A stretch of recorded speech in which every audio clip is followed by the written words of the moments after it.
Hello guys! Ngayon is gagawa naman tayo ng Graham bar. Ang gagawin ko ngayong flavor is mango Graham na lang muna kasi ito yung medyo mabilis sa akin guys.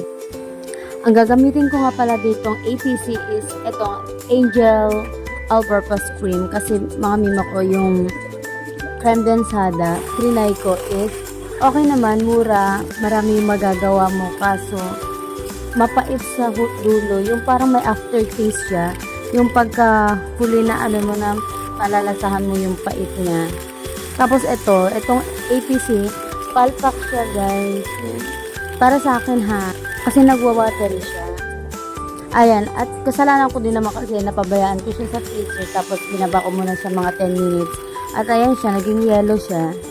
Super tigas niya. Tapos yung kalahati niya, tubig talaga. Parang tubig talaga.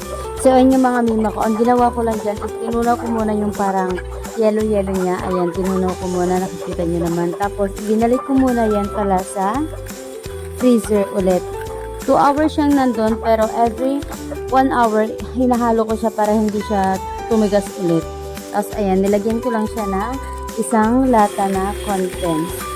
Bali, 4 na APC na Angel pala yung gamit ko dyan, saka isang condense, mga mima ko. At ayan, pinag-mix-mix ko lang siya dyan. Naka-high speed na rin pala yan. Baka ako may himala na double tick yung cream ko. Ayan. And after 2 hours, eto na siya. Ganyan na yung mangyayari sa kanya. Medyo naging okay naman siya. Unlike kanina, super watery niya. Ganun lang yung gagawin nyo guys kapag may mga APC kayo na napabayaan nyo sa freezer. And ayun lang, tunawin nyo lang ulit tapos i-mix nyo, tapos ibalik nyo sa freezer para hindi naman sayang. O diba pansin nyo, nagdo-double na siya kasi medyo napupuno na yung lagayan ko. At ayan, dahil napupuno na nga, nilipat ko na to sa kaserola mga mima at baka marami pang matapon. Ayan, medyo okay na nga siya. Hindi ako satisfied sa pagka double thick ng ating cream. And okay na yan, at least sa susunod alam na natin.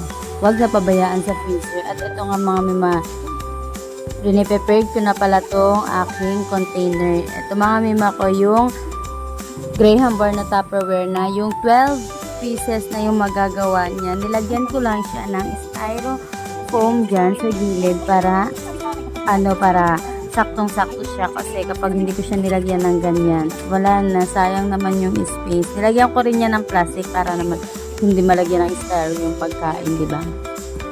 Ayan mga mima, kung kitang-kita nyo, hindi talaga siya double thick. Oh my god. Kung creme densada naman yung gagamitin ko, ayun nga, ayoko yung lasa. Mura nga, pero ganun yung lasa. Very, ayoko talaga. At kapag yung Nestle cream naman mga mima ko, super mahal nun. Pero ang ganda talaga ng texture kapag yung Nestle cream ang gagamitin nyo. Ayun lang, shinare ko lang kung ano yung experience ko dito sa ating APC na Angel. Bye-bye!